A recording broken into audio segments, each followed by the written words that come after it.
Hello, everyone. How are you? This is your old friend Boise doing another daily video sobriety vlog. How are you? I hope you're doing well. Today, Tuesday, April 21st, 2026. I've been sober for 14,266 days. That's 39 years and 21 days, 468 months and 21 days. Today, we're going to be talking about depression. I was with a writer last night, and she is a young student who is I didn't realize she was in high school. She was a senior in high school. She's taking college courses with the Alvin Community College, as well as, besides being a student in high school in Manville. And she's also a host at the Saltgrass up here in Pearland. So she's a very, very busy young lady, pushing her grades and working hard and studying and a lot of homework, and FaceTiming with her friends and doing a little internet just to say hello. She's still alive. And I teased her and I said, "Your hobby is sleeping, isn't it?" And she said, "Yes, it is." A very ambitious person. She's doing a fantastic job.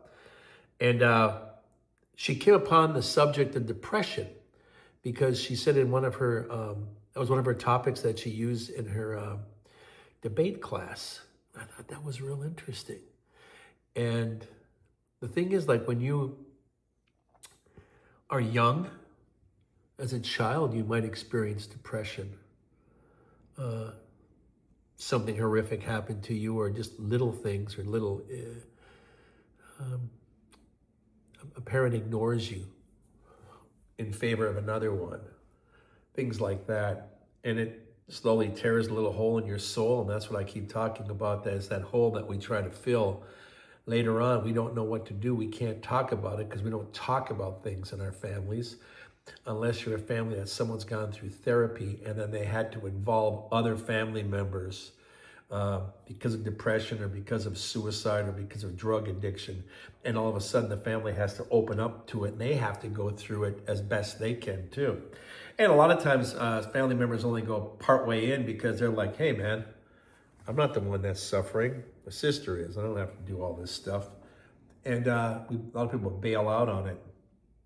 But depression, you feel depressed, you feel inadequate, you feel like you don't belong, even in your own group, your own church, your own family, your own club you hang out with. You don't feel like you quite belong.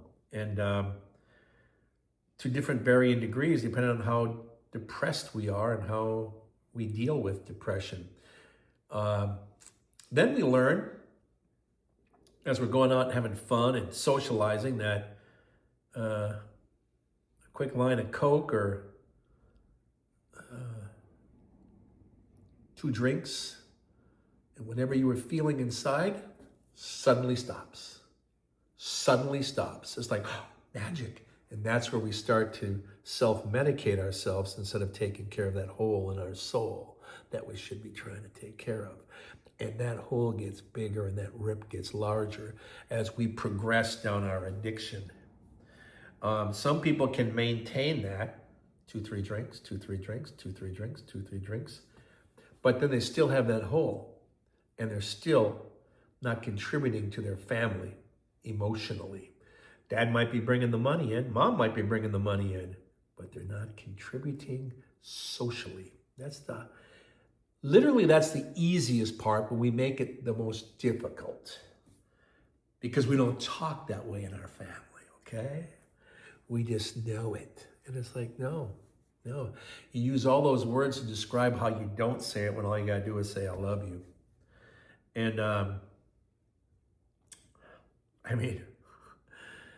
it's really kind of stunted development, arrested development, to say the least. You're not going forward. You're not moving anything. And you're just hurting yourself in the end. Depression is a thing that everybody experiences, and people say to me, "Well, you've been sober for 39 years, or what is it, 14,266 days? Certainly you're not depressed. Yes, I am. I get depressed from time to time, just like you do. People have said to me, it's like, now that you're sober, what's it like? Well, when I was trying to overcome my problems and try to face them for the first time, for 1 minute of joy cost me 2 minutes of tears.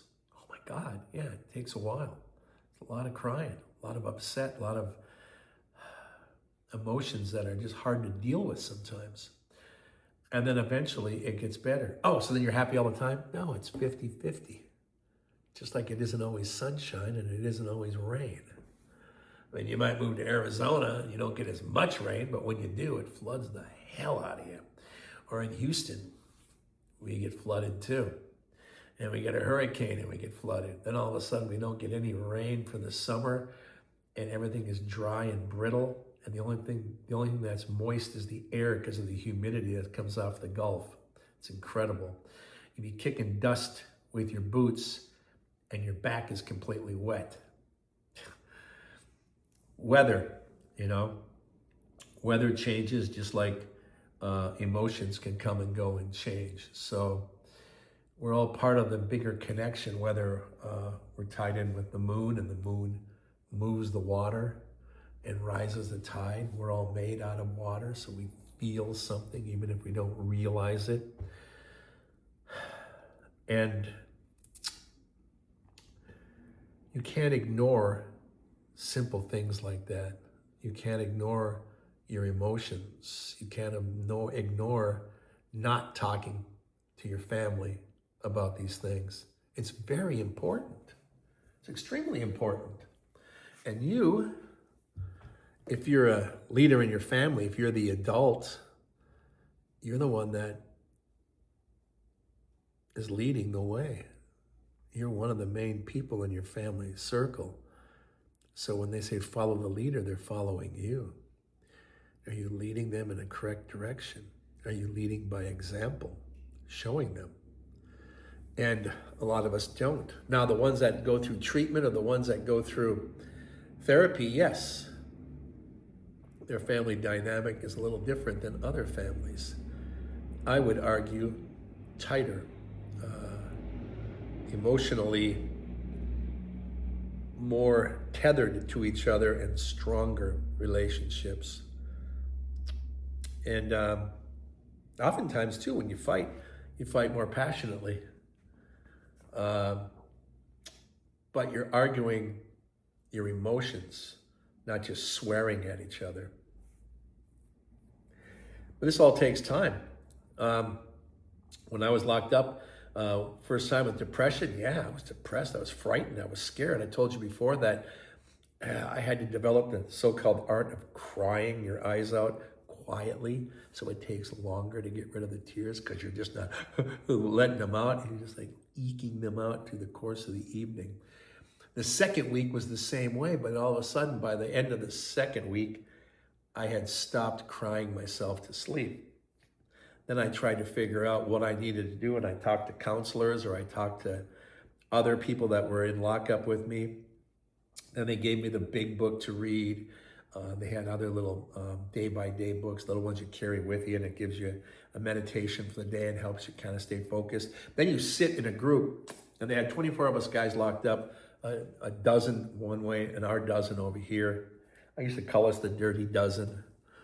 And ironically, like the movie Dirty Dozen, spoiler alert, it's an old movie, but all these specialty, basically hardcore soldiers and criminals go behind the lines to disrupt the Germans during World War II. And out of all of these guys, only one makes it, everyone dies. And my group, and I'm getting ahead of it, but I'll talk about this in detail on other days too. They say, don't go back and check. You'll only be disappointed. Well, I'm the kind of guy, if you tell me not to do that, I'm gonna do it. It's like when I laugh when I watch the Yellow Submarine movie and they say, there's that button, do not push it. And Ringo's like, what button is that? That one there? I can't help it. I'm a real button pusher. And when I'm told not to do things, I do it. Not because I'm a real button pusher, because I'm actually kind of a dumb butt. And I don't take advice very well, and I have a problem with authority, and yeah. But as some of us do. But the thing is, you have to make sure you recognize that and keep that in check, because that will get you in trouble sometimes unnecessarily. So might feel good at the moment, but later on, no, you pay the price. But anyways, I went to go check all the guys afterwards, and we got out, the 12 of us got out at different times during that end of that summer. And we were all locked up for 4 to 6 months. Some guys were already in there when I got there. It was just, it isn't like a graduating class. It's like you get out when you get out. They gave me an extra month. My anger counselor said I had a problem with anger. And I told them that, thanks, that just pissed me off. But I knew I was stuck for another 30 days, so what am I going to do? You don't debate that. You accept it. But a lot of the guys I went to go check on afterwards. And the first year out, 3 of them were already dead. 1 by suicide, and 2 drunken and misadventures, accidents, things of that nature. And it was really weird for me to experience that. And I thought that, because when we first got in there, they said, you're going to be in here for 4 to 6 months. You're addicted. You're going to be addicted your whole life. I got good news. Treatment will help you. Oh, cool. Good. Well, 12 of us are going to be all right. The bad news is, at the end of 1 year, only 3 of you, at best, will be sober. Look around and go, who are the 9 that are going to disappear? The next year, 2 of you will be sober. The 3rd year, 1 of you will be sober. By the end of the 3rd year, chances are none of you will be sober. Now, I thought of this right away. I don't know, I'll be the one. I'm the one. I'm the one. But I wanted to make sure that I survived,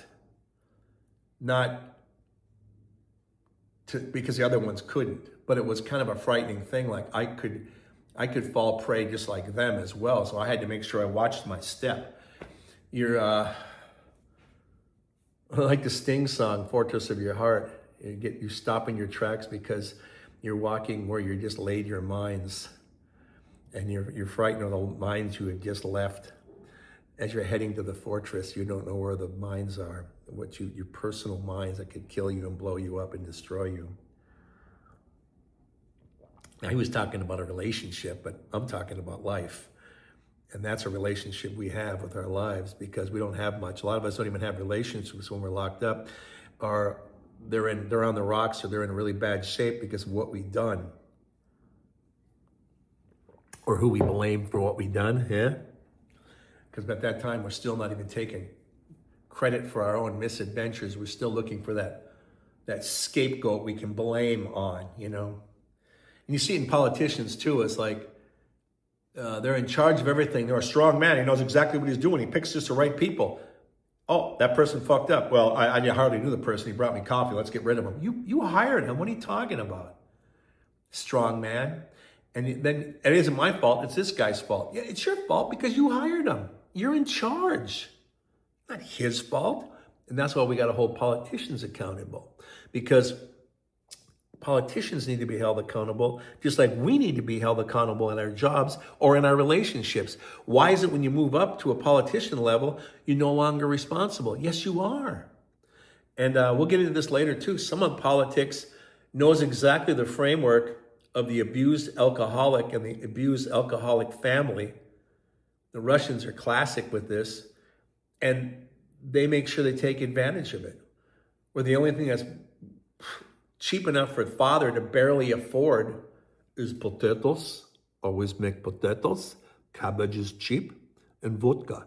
Vodka is very cheap. It's better because if you drink vodka, you don't have to eat so much. And then you don't worry so much because it takes all the pain and misery away from you. You see, comrade? Yeah. And then they end up beating their wives or killing their children. and they go to jail.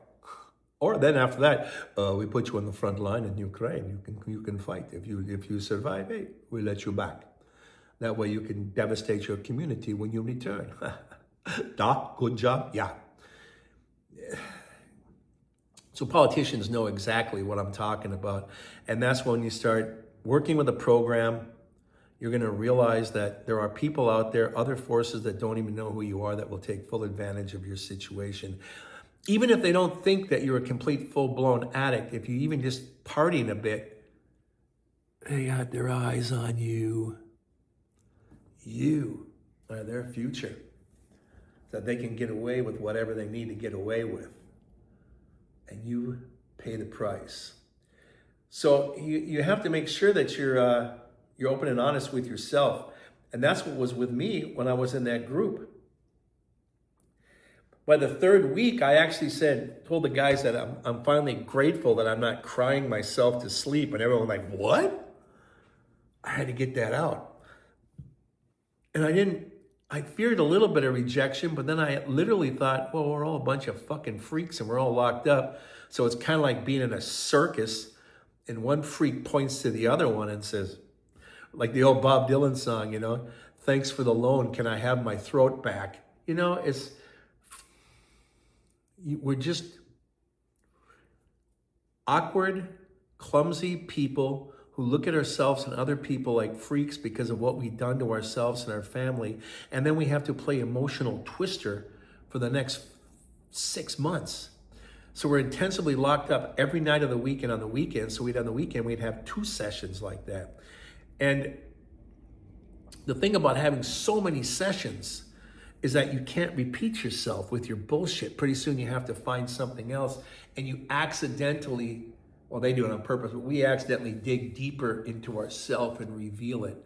And then at that point I said, I'm gonna be the best revealer there is. I'm gonna talk about stuff that'll just freak everybody out. And the more adventurous I got, I found out that it was easier to talk openly. I still say, hey, full disclosure, but people always brace themselves that know me, like, oh Christ, here it comes. I still do it. I still do it with comedy or just on podcasts, serious podcasts or the comedic podcasts or just stand-up comedy, whatever, and interacting with people. And I'm always opening myself. I'm the one that makes fun of myself. I make more fun of myself than other people.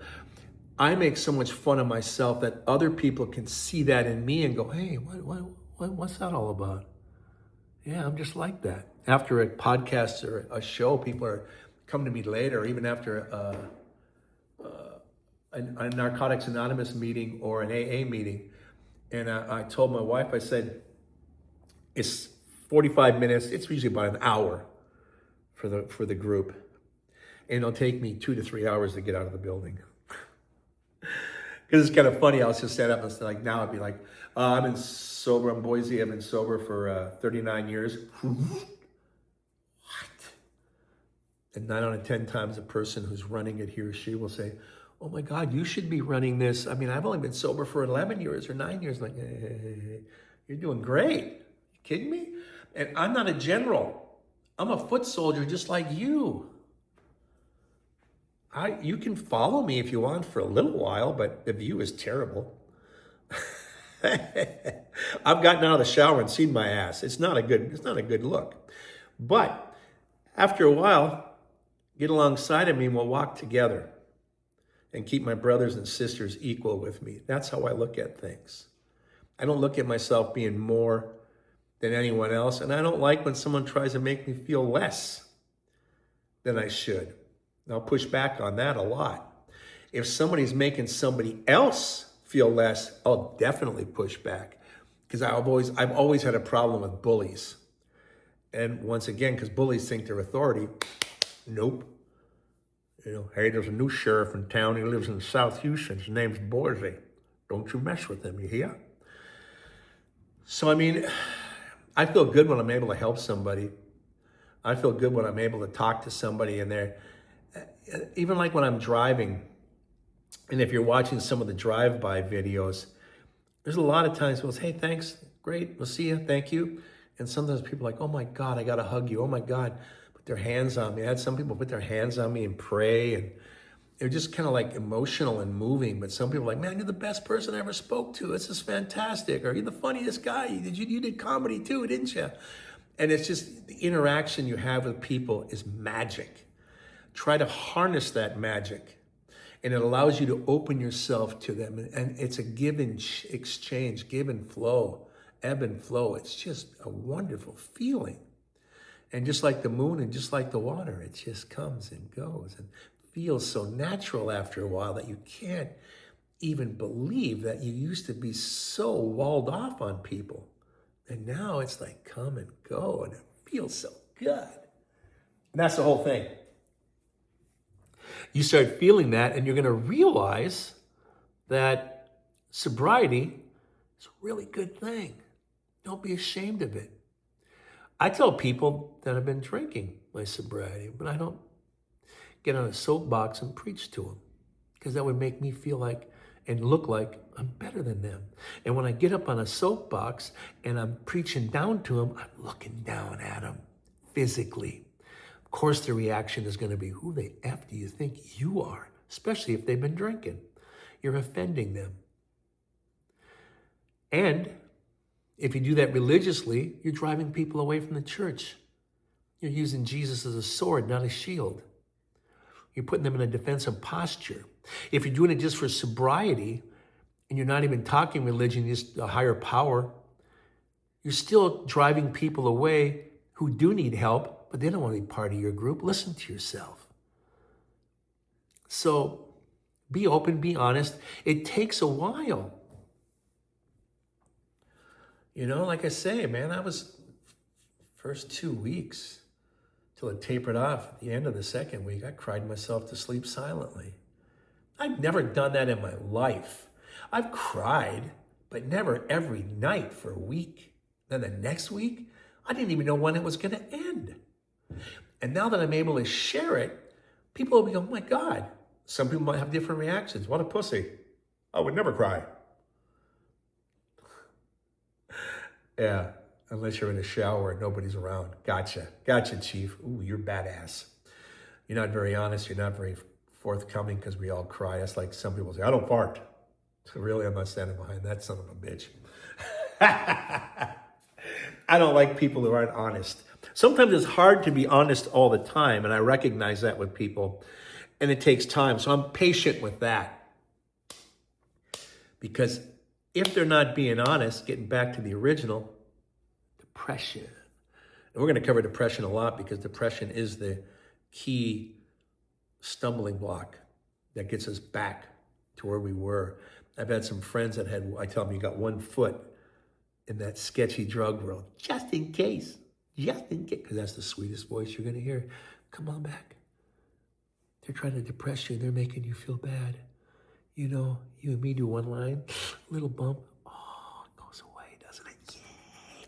Told you I'd never let you down. Your enemies have the sweetest voices, and those enemies also reside inside of you. So keep that in mind. But I encourage you to address depression and speak of it. Do not hide it. I come from the 60s. 2 words you didn't say. Cancer. Shh, we don't talk about that. What? It's the C word. I thought the C word meant... Okay, we got 2 C words now. All right. Now we talk about cancer. Suicide. Don't talk about that. Even my grandmother said, that's a black mark. That's a black mark, boysa. People that have suicide in the family, black mark on the family. Shame on that family. It was like, wow, people would just shun a family because someone, so they would say, no, he died by accident. They accidentally was caught on a rope and was swinging in the garage. Now we talk about depression. We never used to talk about addiction until Betty Ford, Gerald Ford's wife, our first lady, recognized that she had a drinking problem, and she started the Betty Ford Clinic. All of a sudden, things were awkwardly talked about, and it started getting out of the dark closet in the dark areas of life. And now it's it's open and honest, and I'm not the only one on the internet talking about addiction. So I gotta shave or trim my mustache. People are gonna think I'm on cocaine already because I'm rubbing my nose so much. But I want to thank you for coming along with us on the daily sobriety video vlog. Recap, today's Tuesday, April 21st, 2026. I've been sober for 14,266 days, 39 years and 21 days, and 468 months, and repeat with me, 21 days. And I thank you. Thank you for listening. Thank you for joining in. Thank you for helping us in our outreach program. And I thank you for being sober and being part of our community. Leave me a comment. Let me know how long you've been sober. Let me know what you feel about depression, or what other things that you feel that would trip you up more than other things. Because we all have different angles to the same goal, because our lives are slightly different. The only thing a lot of us have in common is the framework of addiction. But even that can be altered a little bit, but still very similar. There's a lot of similar patterns with that. So I leave you with the words of Ringo, peace and love, everybody, peace and love. And I thank you for coming along with us on this journey. I thank you for taking the time out to hang out with me, and then comment and let me know how you're doing. I really appreciate that. And from the bottom of my heart, the top of my soul, thank you. I love you very much. Bye-bye.